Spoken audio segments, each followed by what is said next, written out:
Welcome into the Locked On Knicks podcast. Today, I'm lucky enough to be joined by Scott Chasen, who covers basketball and other sports at the University of Kansas for a variety of outlets. And 3 short years ago, wrote a fantastic feature piece on Quentin Grimes. The full story, how Quentin struggled at Kansas, ultimately figured things out, developed one of the world's best jump shots, and turned into the New York Knick we all know and love. All that right now on Locked On Knicks.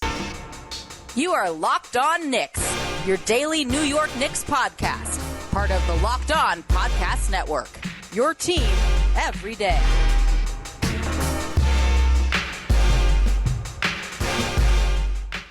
You are Locked On Knicks, and I wanted to thank you for making Locked On Knicks your first listen today and every day. We're now available on all platforms, and you know this already if you see my shiny face on YouTube. So go check us out on YouTube if you haven't already.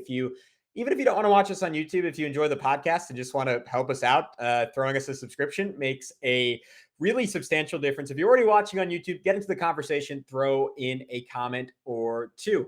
And who's talking to you? I'm Gavin Shaw, a play-by-play broadcaster, getting back into it at the end of the month, covering some national powerhouses in the high school football scene over at Flow Sports. So certainly go and check that out. But more relevant to your listening ears, today I am going to be joined by Scott Chasen, who is a note in the teaser, is a writer and radio personality and TV personality covering Kansas sports. And 3.5 years ago, wrote this fantastic piece for 247 Sports on Quentin Grimes. That piece is linked in the podcast description, unless I forgot to do it, but I'm assuming I won't. So go check it out. It is just about as well of a written basketball article as you will find on the internet. And the whole story is pretty cool. And most of it's in this podcast, so I won't delay any longer. Let's get into it right now with Scott. All right, guys, as promised, we are joined by Scott Chasen, who does a fantastic job covering University of Kansas sports in a variety of places. Also, no one will care outside of us two, but a fellow alumni of Valley of the Suns, the Phoenix Suns fan-sided blog, where we made some magic when the Suns were really, really bad. It would have been cool, Scott, if we got to do it now. Well, maybe not right now, but 5 months ago, it would have been pretty cool. Yeah, no, it would have been really fun. I mean, just to give people an idea of the kind of stuff we were covering, I remember going out to an NBA at the time D-League, not G-League event, and running into Archie Goodwin, who was on my flight. And that was how I found out that Archie Goodwin was going to be playing at that NBA D-League event, and he had only found out just before. So, yeah, it was a very different time when Archie Goodwin was kind of the apple of the eye of Suns Twitter rather than, Devin Booker, Mikal Bridges, Cam Johnson, maybe Kevin Durant, and all that fun stuff. Yeah, hopefully Kevin Durant, both for Knicks fans' sakes and Suns fans' sakes. But we'll keep this Knicks centric as we probably rapidly lose viewers, because we are here to talk about Quentin Grimes, who you rewind a while ago, 3.5 years ago, you wrote this fantastic feature on. I remember pulling it up when the Knicks first drafted Grimes, and I was like, I kind of filed it away. I was like, boy, oh boy, I got to have Scott on the pod at some point to talk about this. This is just an incredible article that gives a lot of insight into Grimes as a person and also his struggles while he was at Kansas. So I want to start here because when we talk about Quentin Grimes and we talk about his ceiling, we get into who he was as a high school player a lot. And the fact that there was this idea from some people, as you outlined in the article, oh, this might actually be the best player in the country as a freshman. And the fact that he played a point guard role and he has this ball handling that we saw flashes of in the NBA, but is yet to be totally unlocked. He has this great finishing ability that you look at the stats. He was an elite finisher on very, very few attempts, but he was an elite finisher. And you get this glorious idea as a Knicks fan. Wow, this guy already is really good, might be really, really good down the road. But Scott, you were there. What was the hype like when he was coming into KU? Well, there was a lot of hype, and there's actually kind of a funny story about him emerging at Kansas. So before he made it to campus over the summer, he played at the FIBA Americas alongside a bunch of other all-star talent. It's funny now looking back because that talent did not all translate, going to college and then to the NBA, but like Matthew Hurt and Jeremiah Robinson Earl were kind of the big front court there. And it was kind of funny. Bill Self is coaching that team and he's recruiting Matthew Hurt and Jeremiah Robinson Earl. And I would have to imagine he was hoping Matthew Hurt would really be, they had like an MVP award and that he would have won it, but it ended up going to Quentin Grimes, who was already coming to Kansas. And, when Bill Self kind of talked about him leading into that season, he made it clear that he thought Quentin Grimes was a guy who should affect every possession on both ends. And I thought that kind of laid some interesting groundwork for his struggles getting to Kansas, because he was kind of in an awkward role. Maybe he could have been a bigger point guard, but Kansas had a freshman point guard emerge, and it didn't seem like he was totally comfortable on the wing. And there were other guys who are better 3-point shooters or better 3-and-D kind of style wings. So he was just kind of in an awkward fit. But coming to Kansas, there was huge hype. Bill Self was really high on him, and when he had his first game and he scored like 20-something points against Michigan State in the Champions Classic, hit a bunch of threes, Bill Self went as far as to say that he had heard that Quentin Grimes was a gamer, and he didn't really know what to think about that until he saw it. Trying to remember where that was. I don't think it was Madison Square Garden. I think that one was either Indianapolis or Chicago, one of those. But he had a huge game to kick off the season, and I think Bill Self was really hyped about it. What was your feel for him as both a person, as a player, like both before he got to Kansas and as you started watching him those first few couple of games? I was just going through your article. There you had this John Rothstein quote in there, who maybe NBA fans don't know, but a fixture in the college basketball world. Yeah. And he tweeted out before the season, one interesting thought for many college coaches this month: Kansas freshman Quentin Grimes could wind up as the nation's best overall player in 2018-2019. Apparently, Bill Self compared him to Darren Williams, which is obviously high stakes. Jarence Howard, a KU assistant, to that point, called him the best player that he had ever recruited. Did you feel like the hype was out of control, or when you first started watching him, and you first started hearing about him as he came into KU, you were saying, "Oh wow, this is justified. This guy is going to take over college basketball"? Well, think about his path to KU, right? So I mentioned he wins MVP honors of this international tournament with elite, 5-star talent in multiple classes. Then he comes to Kansas. He has a 20-point breakout first game, gets Kansas past Michigan State. And in his second game has a double-double with assists, which for people who don't watch college, very common in the NBA. Not super common in the college games. A lot of times your point guard is going to average like 3 assists per game or 4 assists or something like that. And I mean, you can be a national level of the year level point guard averaging 4 assists per game. I mean, Frank Mason did just that. So it's a different game, and he showed control of it in 2 different ways, with his shooting in one game, and then with the passing ability and the ability to kind of dictate where the ball and where the offense is running and going. So I think at that point, yeah, it felt like maybe Quentin Grimes is going to end up being Kansas's not best player, because they had Dedrick Lawson, who was ended up being an All-American. He was absolutely terrific, a Memphis transfer, but that he would be the star freshman. He showed up in the first round of mock drafts at that point. But as I'm guessing we'll talk about, there were some struggles after that point. I think Quentin Grimes was a kid. It was very apparent how much he cared from the second he got to Kansas. He was very conscientious, and I would say to a fault. And for the record, assistant coaches told me that, and other people, that he's a kid who really, really cares. He's really maybe an overthinker at times. So it was kind of obvious that he really wanted to affect winning, and he really wanted to leave an impact on Kansas. And I think early on there was a ton of hype. I think it proved to be hype that probably worked against him a little bit, because it probably put a little bit too much pressure on him. But after the first 2 games, I think people were thinking, yeah, this is a lottery pick, and he's going to be a one and done. Yeah, so you read my mind. I want to know what went into those struggles. Obviously, you noted earlier the fit was certainly a factor. But I'm curious, from a skill perspective, did you think anything was lacking there? Because I go through some of the numbers in your article, and he went, I think it was 5 weeks without either like getting to the free throw line or getting, I don't think it was a layup. I think it was 5 weeks without getting to the free throw line. And he went 7 games without a steal. And you watch Grimes in the NBA now. Maybe this was a lesson learned from that time at Kansas, but I found his ability, even when he was not a central figure on the Knicks offense, which he frankly never was during his rookie season, to still find a way to make an impact on offense, whether it was like spacing from super far out or defensively, just having magnets for hands, always seeming to find the basketball. What do you think was lacking there? Was it mostly mental? I think the mental part was a big part of it. And I think once he started pressing, and this is not a Quentin Grimes specific issue. I can't tell you the number of freshmen I've covered at Kansas who fell into this category.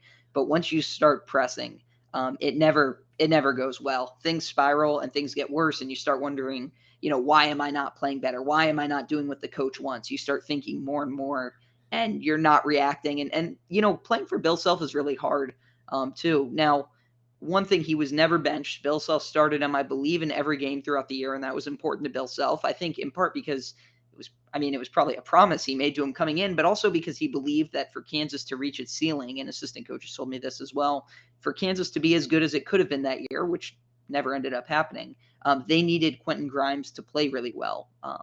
We talked about the role a little bit. I think he was kind of put into a bit of a 3-and-D role, which at the time I don't think he was totally ready for.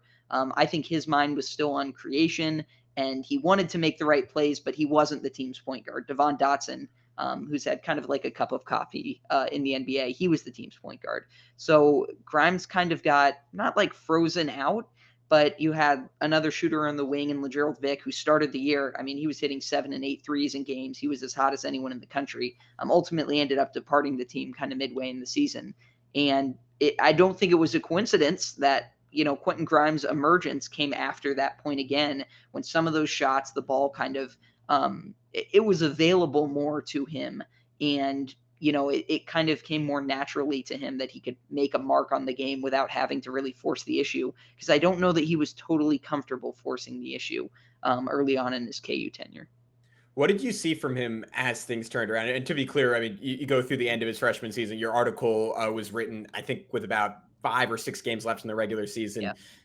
And he finished pretty strong, double-digit games in 4 of his final 5 games. What ultimately clicked, and maybe not for him to become a star, but for him to fit into that role and be a contributor on a Kansas team that it didn't achieve its potential, but still had a pretty strong finish? All right, guys, when we come back with Scott, I want to get into how Quentin Grimes started turning things around at Kansas and then eventually Houston to become the player that he is today.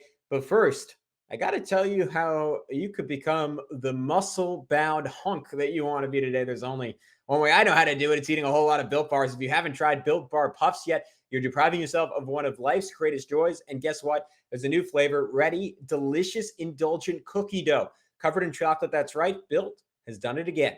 Let me introduce you to your new favorite cookie dough chunk. Pumps have light and chewy texture, real cookie dough chunks. And of course, they're covered in 100% real chocolate. All the joys of eating cookie dough without the hassle of making it. Cookie dough puffs are only 100 calories and have a whopping 15 grams of protein in them. So run to Built.com to snag a box for you and your family. It will be the perfect treat, or you can find a really good hiding place and hoard them all for yourself. What's great about Built is that all their bars are made with collagen protein, which your body absorbs more efficiently and provides tons of health benefits. You can eat something that tastes good and is ultimately good for you. You're going to love the new puff, whether it's a snack for your workout, a light late night treat, or you just need to grab a quick bite. Built is the perfect protein bar, and they taste even better than a candy bar. Ditch the calories, fat, and sugar. Grab yourself a Built bar. Go to Built.com, use promo code LOCKED15, and get 15% off your order using promo code LOCKED15.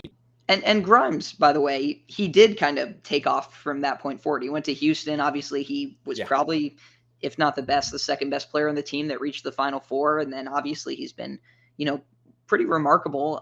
He's not an NBA star, obviously, by any means, and Knicks fans know that, but he's a good young prospect that has, I think, a lot of potential. It was gradual. I think there were games. I remember a game at TCU where all of a sudden his passing and his secondary creation kind of came on, and you saw what it could be like when he had the ball in his hands a little bit more. There was a game against Oklahoma State in Stillwater, which was actually the game after, when I wrote that feature. And for any Knicks fans who look it up, it's like 4,000 words. So it is very long. Feel free to skim and not read the whole thing because it is very long. But it's really good too. It's really good. Well, people should. I read the whole thing again. I enjoyed it. I'll link to it in the podcast description. But go ahead, Scott. Yeah, well, that was his best game. He scored 17 points, but he made winning defensive plays, and I think his defense was kind of a college defense similar to NBA defense. Very few rookies are good NBA defenders. Very few college freshmen are good defenders, especially when you're in a Bill Self system that can be really complex. Bill Self holds defensive players to a really high standard, and a lot of times when highly rated freshmen don't play a lot, it's because they are not up to that kind of defensive level. He's had a number of teams that led the nation in field goal percentage defense, and I think a lot of his best teams have had that trait.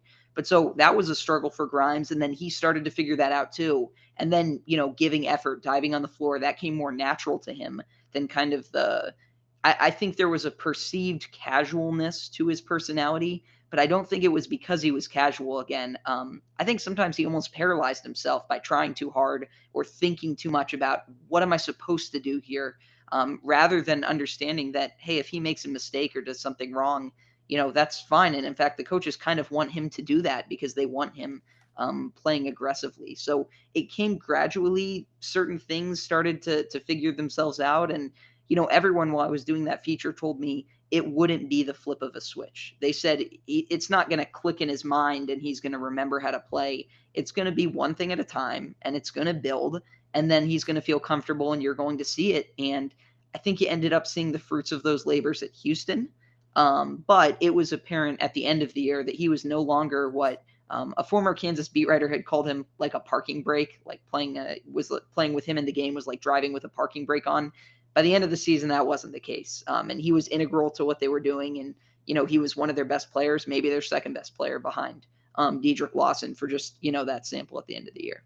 And I guess given that fact, was it a shock that he left Kansas? And what do you think went into that decision for him? I was not surprised. I think most people weren't, and I think it was fit related. He declared for the draft with Devon Dotson, and with Devon Dotson coming back, it was, he was probably Grimes was going to end up in that same role, playing off a less of a passing point guard. And so I think it made sense. I think Kansas would have liked him to stick around. I think there were rumblings from people outside of the program of influences or people telling him that he should transfer. And, the sense I got, I interviewed both his parents in the story. At one point, his dad flat out asked me, "Hey, what do you think of the fit of Quentin at Kansas?" Which, when you're in the middle of the season and a parent of a player is asking you that, that is probably a little bit telling of just what they see. But I think there was some validity to that. I think even though Grimes ended up kind of thriving in a 3-and-D role, and he's doing that a little bit for the Knicks now, I think it kind of took that change of scenery and kind of a complete reset, and maybe different voices, maybe even coaching, different coaching voices to kind of get him to take on that role and to really flourish in it. And, I think he still would have, broken out had he stayed at Kansas. I think he was a good player. I think the talent was apparent. And I think there were a lot of KU fans who were really frustrated with him because they saw the potential and he wasn't getting to it. But I think you could see enough of it to know that there was a good player in there. It was just a really frustrating year for him. It was a frustrating year for the team. And ultimately, I think the transfer ended up being the best thing. But once Devon Dotson was coming back to KU, if you had told me that, I would have said, yeah, my guess is if Grimes is coming back to college, he's going to transfer. And I think it ended up being the best decision for him, and it ended up working out fine for KU because they were the best team in the nation the next year. Yeah, and you talk in the article about a mean streak that he had, like the first time he ever beat his dad, and he would be down by 10 points, and he would just rip off 14 in a row. And you see moments like that with him in the NBA, like I think it was just post-Christmas game where he hit 7 threes. That was his breakout performance. Mm-hmm. Like essentially he didn't really play before that. And then he came out of nowhere and he had something like 24 points by the beginning of the third quarter. And he was just dead-eyed, even-keeled. Like the whole energy was, this is what I'm supposed to do. I mean, I was, again, a top 10 guy in the country for a reason. But you contrast that with this guy that he ends up talking very quickly when he gets nervous, a trait that I can certainly relate to. And has is like a very smart guy, and sometimes that can negatively impact you on a basketball court when you're not playing off of instinct and you're overthinking things.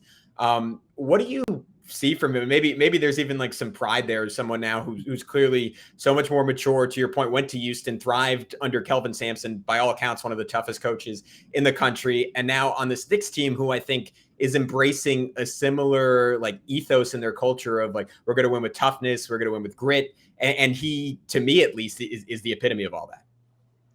Yeah, it's been a development. And, again, you talk about how conscientious he is. His dad told a story that really stuck with me. I promise I haven't reread my feature 100 times. I just remember a lot of these stories because it was pretty memorable going through it. Where I can't remember, but I think Quentin was close to 50 points in the game, 50 or 60 points. And the crowd was cheering him on to get to it. And he had a breakaway where he could have just went and dunked it. And instead he handed the ball off to someone else who hadn't scored. And that guy got a bucket. And his dad was telling me that was when he knew Quentin got it. And that, he was more concerned about setting everyone else up. And I think that really showed in his personality. Again, almost to a fault a little bit, where he didn't want to be the guy who was quite being that aggressor. But I think he's been molded playing for, Bill Self's a hard coach to play for. Kelvin Sampson is a hard coach to play for. And, oh, by the way, you get to the NBA and you get tips. Like, Yeah. that, it doesn't get easier on that path. There's no, like, Jay Wright in there or, just whoever the coach that's just going to let you, like, hey, all vibes, we're going to figure this thing out. Like, no, he's had some really hard coaches to play for. And I think that's probably allowed him to kind of toughen up a little bit and kind of shaped the maybe the aggressiveness he plays with, but especially defensively. Like, it's made him more of a scrapper, and it's made him lose kind of that casual nature. Two players I'll give examples of, one of which NBA fans will know, one of which they won't. Andrew Wiggins was one who, when he came to Kansas, the thing about him was he just looked so casual, and Bill Self just wanted him to be an assassin and a killer.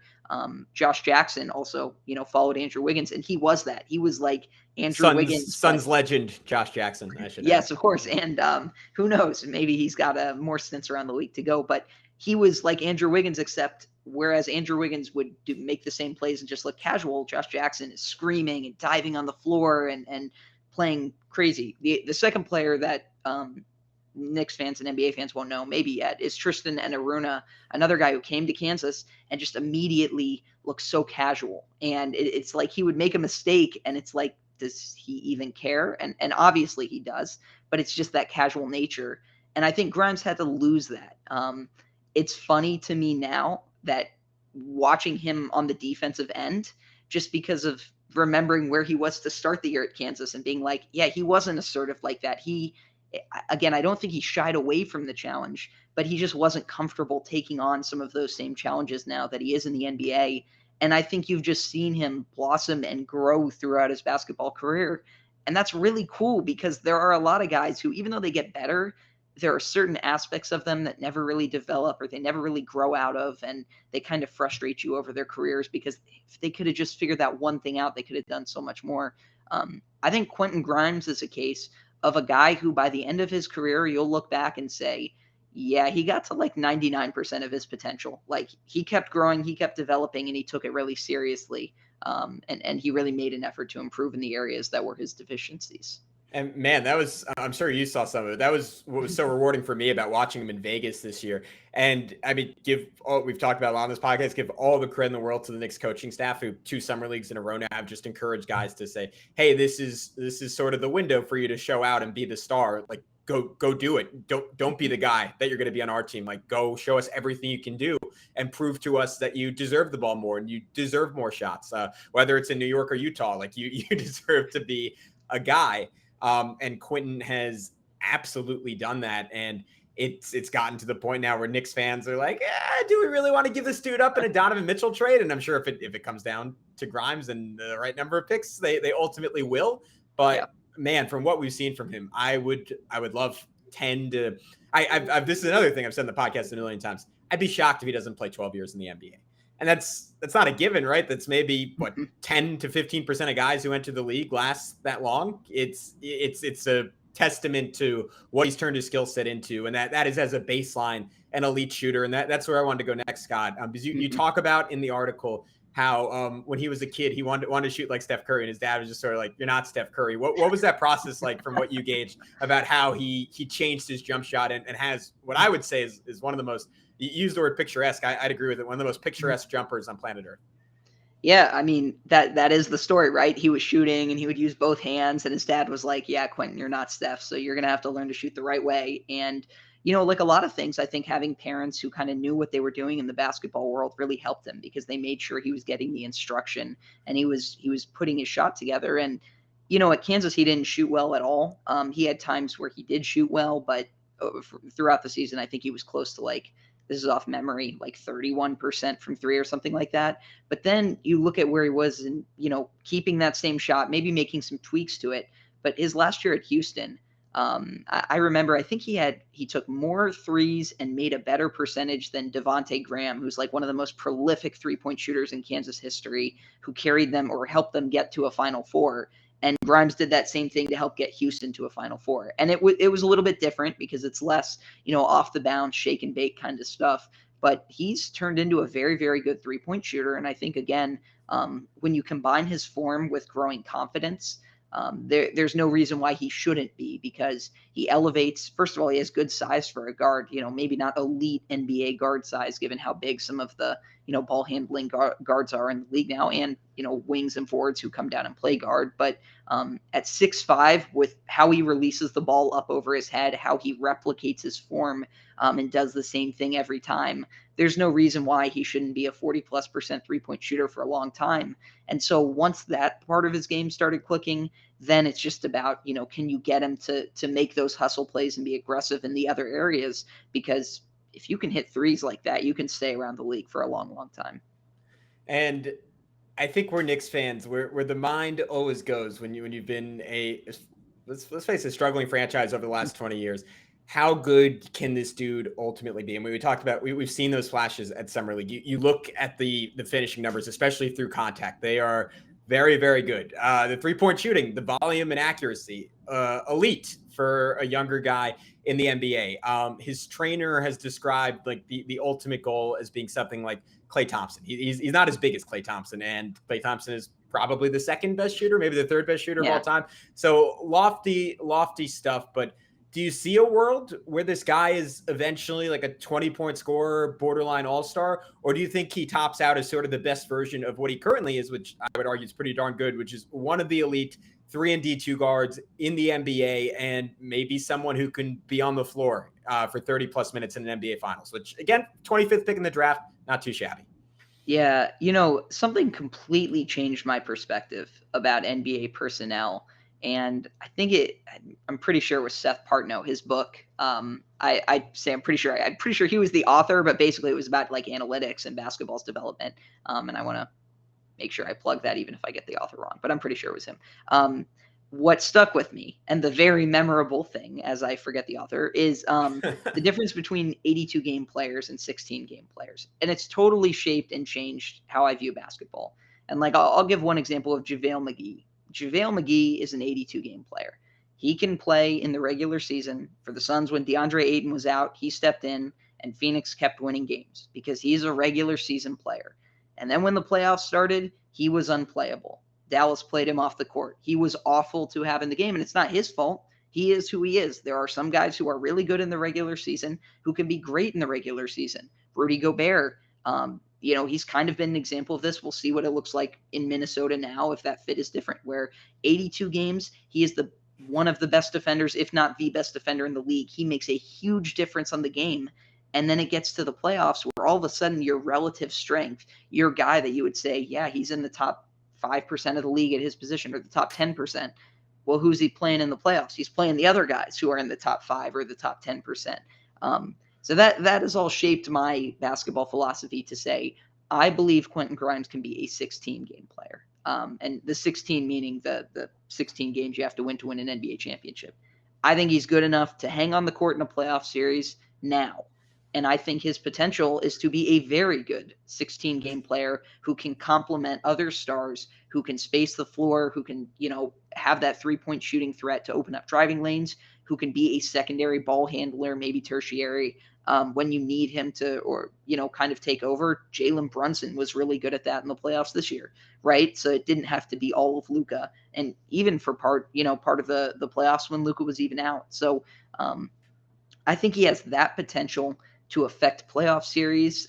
I don't know, honestly, Knicks fans would probably know better than me about what his potential is, star potential, potential milestones, statistics, all that stuff. But I see him as a guy who can hang. And I think that's really important because there are a lot of guys in the NBA who are 82-game players, and there is absolutely nothing wrong with that. But when you get to the playoffs, those 16-game players are so much more valuable. They end up making a lot more money. And there's a reason why those same guys, like if you've ever wondered, like, why does Jay Crowder keep getting NBA contracts when there might be a bunch of other 3-and-D wings? Well, look, he's a guy who's proven he can be a 16-game guy. And I think Quentin Grimes falls into that category too. So that's how I'd kind of put his potential as a guy who has the chance to at times take over a game with his shooting or make swing a game with his offensive ability. But he stays on the court in the biggest games, and you really can't put a price on that. He is an elite role player. It's something we've talked about a little bit on this pod. The only thing in the world you would add there is if he could be 3 inches taller and have 3-inch longer arms. He would genuinely be borderline untradeable for the New York Knicks. As things stand, we're not sure where he'll end up, but I'll say this much. I've said this much. I'll continue to say this much. If the Knicks go and get Donovan Mitchell, you want Quentin Grimes on that team. Scott Chasen, thank you so much, dude. This is a genuine pleasure. Can you tell everyone one final time where they can find all your work? Yeah, well, if you happen to be local to the kind of Kansas, Lawrence, Kansas City, Topeka-ish area, I host The Drive. It's a show that covers Kansas and Kansas State, other area college athletics. It's on the local CBS affiliate. And I also do some work for the KC Sports Network covering Kansas football, actually, for them. So a little bit different than the Knicks, although you could make the argument that Kansas football has kind of been the Knicks of college football since their last, since their run of the Orange Bowl. They used to be really, really good. Too harsh. I'm sorry. I'm so sorry. But I am a Suns fan, so I had to get in some kind of a dig. But no, you can follow along too at Chasen Scott on Twitter. I do tweet about the NBA a lot, mostly because it is my favorite sport. I like to think there's a Knicks Suns alliance. So this might have been a setback to that, but it's Scott. We'll work on repairing that next time you come on. But thanks so much, and thank you so much to everyone who listened. We will be back the rest of the week. Not sure how many episodes yet. 3, 4, 5. You'll have to tune in to see. But until next time, be good. Continue to like, subscribe, all that good stuff. We'll talk to you soon. Peace out.